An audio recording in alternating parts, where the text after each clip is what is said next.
Bonjour à toutes et à tous. Tu fais quoi dans la vie ? Je vais vous faire une confidence. Quand on me pose cette question, je suis toujours un petit peu embarrassé. Parce que quand je réponds, pour faire simple, que mon métier, c'est de faire du storytelling, en fait, les gens, ils ne pensent pas vraiment à ça. Non, ils pensent plutôt à ça. Peut-être que vous le pensez aussi. Alors, pour autant, n'en déplaise aux éventuels détracteurs du storytelling qui sont dans la salle, il y en a peut-être, le storytelling, ce n'est pas une machine à bullshit qui a été inventée dans les années 50 par des publicitaires de génie pour nous donner envie de manger ou de boire toujours plus de boissons sucrées. Non, le storytelling, c'est juste le moyen le plus universel que l'être humain ait trouvé pour communiquer, tout simplement. Et en vrai, les histoires, elles sont partout. Depuis les grottes de Lascaux jusque dans nos conversations. Lorsque vous débriefez votre week-end avec un ami ou une amie autour d'un café, vous ne faites pas des présentations PowerPoint, j'espère. Non ? Non, vous racontez des anecdotes, le truc qui vous est arrivé. Ben ça, c'est du storytelling. Elles sont évidemment dans notre culture. La grande histoire de France n'est que la somme de toutes les petites histoires qui, mis bout à bout, font les légendes, les cultures, les nations, les pays. Elles sont évidemment dans nos loisirs. J'imagine que, comme tout le monde, vous êtes tous plus ou moins accros aux plateformes de streaming de type Netflix. On est tous accros aux histoires. Elles sont évidemment, et ça ne nous a pas échappé, parce que vous êtes des marketeurs, elles sont dans nos achats. On n'achète pas un produit aujourd'hui, on achète l'histoire qui est derrière le produit. Cet exemple, il est super éloquent. C'est qui le patron ? On n'achète pas du lait. On achète le lait qui rémunère au juste prix ses producteurs. Ça, c'est du storytelling, ni plus ni moins. Enfin bref, vous l'avez compris, les histoires, elles sont partout dans nos vies, sauf dans un endroit que vous connaissez peut-être, et parce que vous le fréquentez souvent, en entreprise. Alors, la photo est réelle, je précise. En entreprise, on ne raconte pas des histoires. En entreprise, on fait des exposés entre experts, on se fait des présentations PowerPoint, et on crée toutes les configurations pour faire en sorte que les gens ne vous écoutent pas. Et après, les gens se plaignent que les présentations, les réunions sont ennuyantes. Ça, c'est ce qu'on appelle chez The Presenters le syndrome de l'expert. L'expert, c'est quelqu'un qui vient présenter à quel point son métier il est compliqué. Du coup, il a un vrai plaisir à partager toute la complexité de son métier, alors qu'en fait, les véritables experts sont des gens qui sont justement capables de simplifier leur sujet pour amplifier leur impact. Et notre métier chez The Presenters, c'est justement de vous aider à reconquérir ce qu'on appelle le réflexe narratif. Le réflexe narratif, c'est quoi ? C'est le réflexe qu'on a tous quand on a envie de raconter le truc absolument génial qui nous est arrivé ce week-end à la campagne, par exemple. Et pourquoi on ne mettrait pas finalement ce réflexe narratif qu'on a tous au service de vos stratégies, pour raconter vos stratégies ?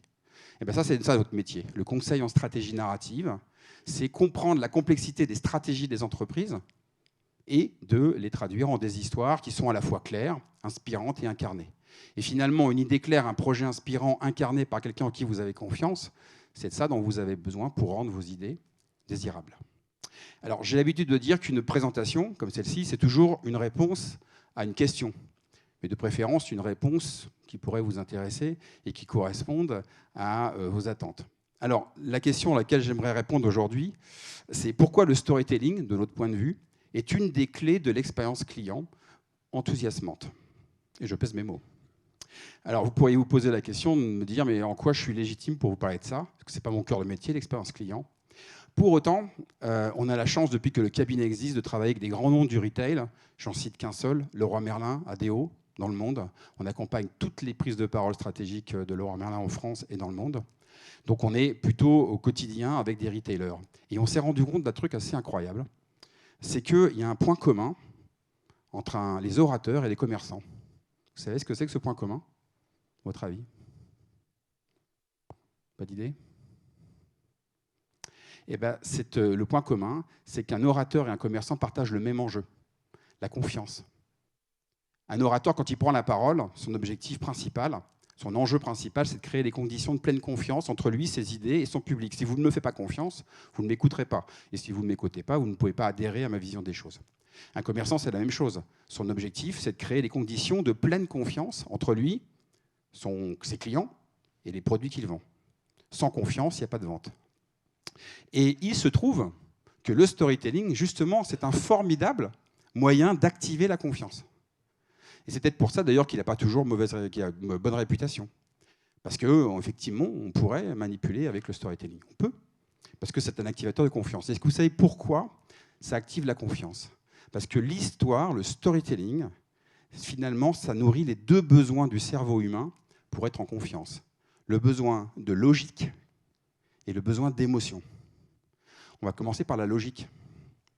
Est-ce que vous connaissez cette expression? Quand c'est flou, non, vous ne la connaissez pas? C'est qu'il y a un loup. Oui. Ça veut dire quoi? Ça veut dire, c'est un adage populaire, hein. Ça veut dire quoi? Ça veut dire en fait que le cerveau humain a besoin de cohérence pour être en confiance. Le cerveau humain a besoin de cohérence pour être en confiance. Et d'ailleurs, une histoire qui n'a ni queue ni tête, c'est une histoire incohérente. Et un projet qui est incohérent, c'est un projet dans lequel on n'a pas forcément confiance, ça génère plus de la méfiance que de la confiance. Seulement voilà, quand vous devez travailler sur un projet d'expérience client, par exemple, et que vous devez le présenter à votre board ou à vos équipes ou à votre comité de direction, dans votre cerveau, souvent, ça ressemble à ça. Vous savez de quoi vous voulez parler, vous savez où vous voulez aller, mais alors le chemin narratif, il n'est pas forcément très clair. Et si vous ne faites pas un effort de stratégie narrative, c'est-à-dire de finalement trouver le chemin le plus cohérent pour convaincre, les slides elles peuvent ressembler à ça. Hein, ça vous rappelle des choses, j'en suis sûr. Ça, c'est ce que j'appelle des slides béquilles, des slides sur lesquels l'orateur s'appuie pour étayer son propos. Et donc, généralement, il montre ses fesses au public, comme je le fais là maintenant, plutôt que de regarder le public dans les yeux, ce qui n'est pas terrible en termes de leadership en vrai. Hein. Et généralement, si vos slides sont comme ça, et vous travaillez sur l'expérience client, il n'y a pas de forte chance que l'expérience client ressemble à ça aussi. Et une expérience client qui ressemble à ça, ça ne génère pas de la confiance, ça génère de la méfiance. Et le storytelling, justement, au cœur des histoires, il y a ce qu'on appelle le fil narratif. Le fil narratif, c'est ce qui permet de rendre une histoire cohérente et pertinente. Une histoire, il y a toujours un fil narratif. Une histoire, c'est un enjeu qui entraîne des actions qui ont des conséquences. C'est bien parce que la planète est en danger qu'il faut que les Avengers arrivent pour sauver l'humanité. C'est bien parce que les idées ont besoin d'être bien présentées qu'il faut des gens comme moi pour vous aider à rendre vos idées et vos projets désirables. En faisant ça, j'active la cohérence narrative. Alors comment faire pour mettre de la cohérence narrative dans l'expérience client? Parce que c'est ça la question que j'aimerais répondre, dans votre métier. Eh bien, il y a un ingrédient qui est super intéressant en storytelling, qu'on utilise toujours lorsqu'on doit travailler une argumentation, ce sont les résistances. On identifie, quand on doit muscler une argumentation, toutes les résistances à lever pour travailler une argumentation. Et les résistances sur un parcours client, c'est génial.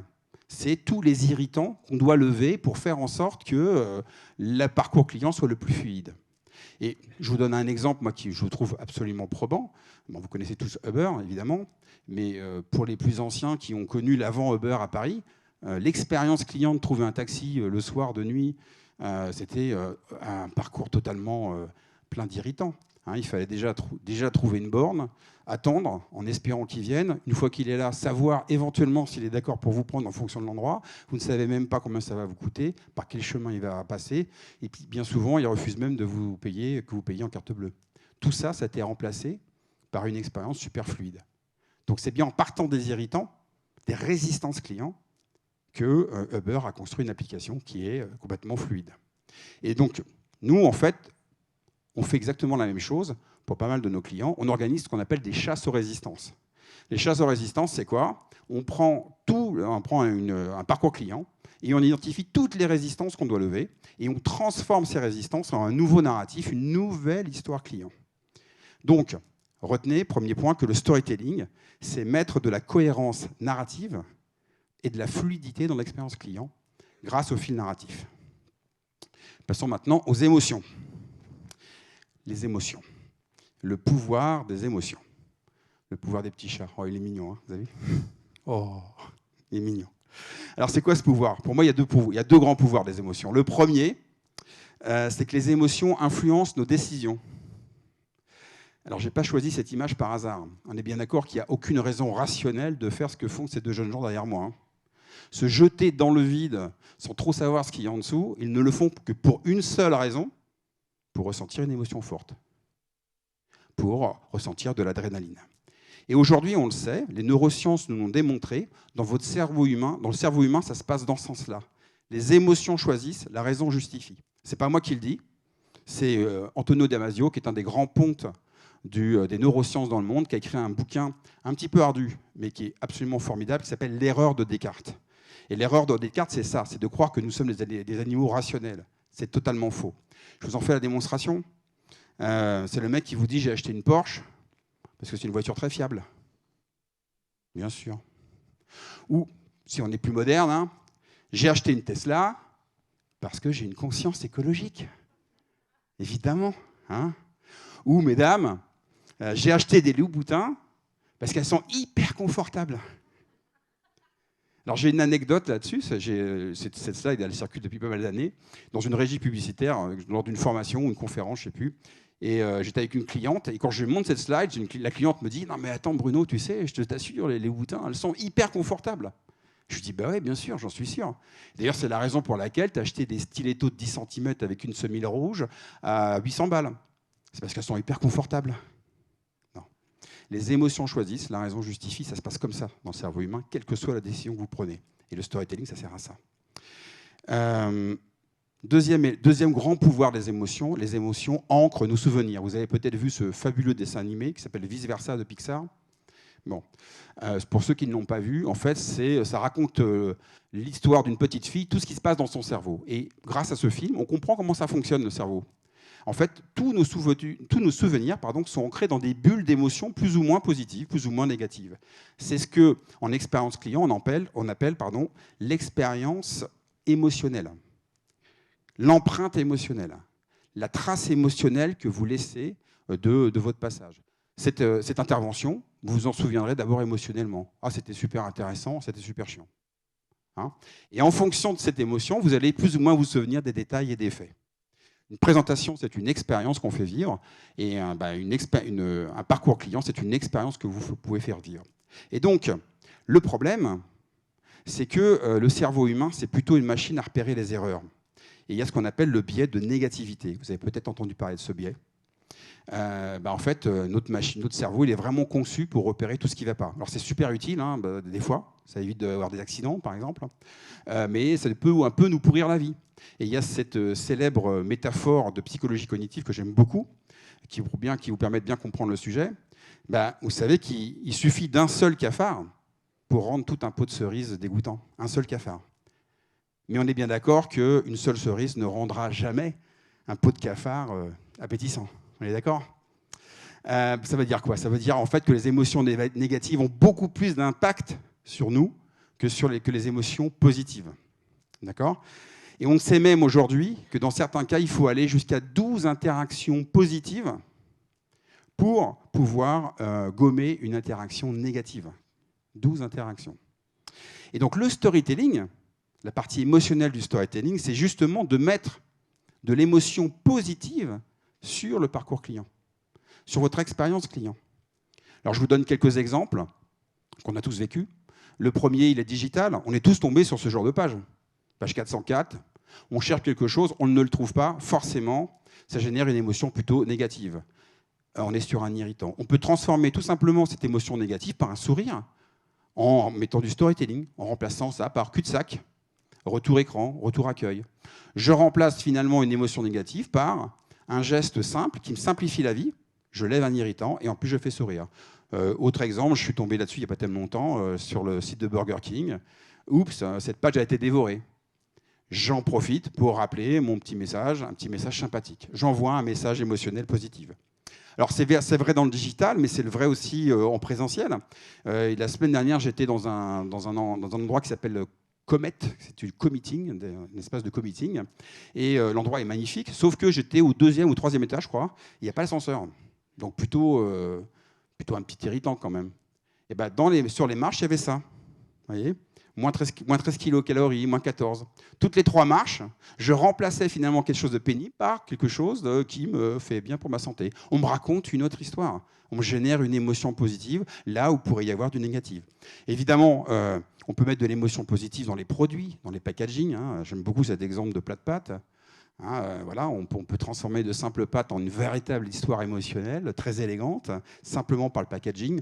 Ou si vous allez faire vos courses chez Monoprix, vous avez forcément vu tous ces packagings qui sont faits de plein de très bons jeux de mots, très fins, comme Jamais 203, par exemple, ou ce genre de choses.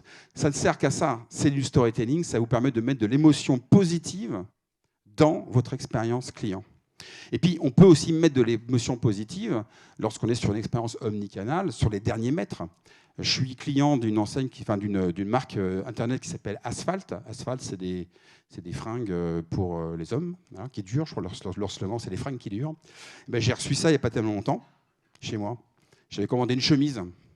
Indice, ce n'est pas un vélo. Je m'en doute bien que ce n'est pas un vélo. Mais en même temps, je n'ai même pas ouvert le packaging, que j'ai déjà généré une émotion positive. Donc, je crée un lien émotionnel fort avec le client. Et le dernier exemple en date, parce que j'aime bien raconter ma vie, en fait, parce que ça me permet finalement de vous raconter des choses que j'ai vécues et qui me semblent pertinentes. Peut-être comme vous tous, je suis passé beaucoup en mode hybride au travail, donc je travaille souvent chez moi. Et ce n'est pas toujours facile de bien se faire à manger. Donc du coup, je me suis laissé tenter par une marque qui s'appelle Season. Et la promesse est très simple, c'est des produits frais qui vous sont livrés une fois par semaine avec un niveau de calories mesuré et c'est savoureux et sans conservateur. Bon, voilà pour la pub. Je n'ai pas d'action chez eux. Donc je me suis laissé tenter. Et j'ai reçu un paquet et c'était vraiment un magnifique packaging avec une histoire, un fil narratif super intéressant. Je suis arrivé là-dessus. Ça, c'est chez moi, vous voyez. J'ai reçu ce paquet-là. Le packaging racontait une histoire. Déjà, j'étais exposé avec ce qu'on appelle, nous, une promesse de changement. Season, mieux manger sans y penser. Donc déjà, ça me confortait dans la raison pour laquelle j'ai choisi ce produit. Ensuite, j'ouvre. Je n'ai pas encore ouvert le paquet. J'ouvre, je mets au-dessus. On me dit, on mange quoi aujourd'hui et demain et après-demain et après-demain. La réponse à l'intérieur. Donc là, on me met en tension, on me donne envie d'ouvrir. J'ouvre le premier volet. Ouf, votre frigo commence à se sentir vide. Là aussi, on me rajoute une troisième interaction positive. Je n'ai pas encore ouvert le produit. J'ouvre le quatrième volet et là, on me rassure, on me conforte dans mon achat. On m'explique à quel point la marque, elle est bio, elle est bonne, elle est plein de saveurs, etc. Bref, je n'ai toujours pas encore vu le produit. J'ai une troisième interaction positive et émotionnelle. Et à la fin, j'ouvre enfin le paquet et qu'est-ce que je vois? Une petite surprise. Vous n'avez plus qu'à ajouter votre grain de sel. Donc du sel de Guérande qui m'est offert, en plus du produit. Donc vous voyez, ça c'est ce qu'on appelle chez The Presenters le story design. Le story design, c'est mettre le design au service finalement de l'histoire que vous racontez. On design une expérience comme on design des slides, comme les slides que vous avez derrière moi.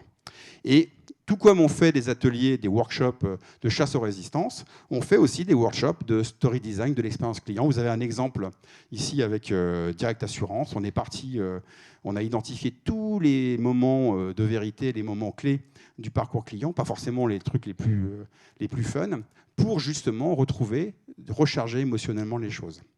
Donc, en synthèse, qu'est-ce que j'aimerais que vous reteniez de cette intervention ? En fait, non. Le storytelling, ce n'est pas une vaste machine à bullshit, c'est un moyen de communication universel qui est adopté par l'être humain, mais c'est surtout un formidable activateur de confiance parce qu'il nourrit le besoin de logique et d'émotion. Mais le storytelling, c'est aussi un formidable moyen de présenter vos idées en pleine confiance. Et ça, c'est une autre histoire, c'est le cœur de mon métier. Et si cette histoire vous intéresse, je vous propose de l'écouter dans mon podcast qui s'appelle Moment de vérité, le podcast qui vous aide à mieux présenter vos idées, comme ça la promesse elle est claire, et notamment l'épisode 48 qui s'attache à un sujet, comment présenter vos idées en pleine confiance. Merci beaucoup pour votre écoute.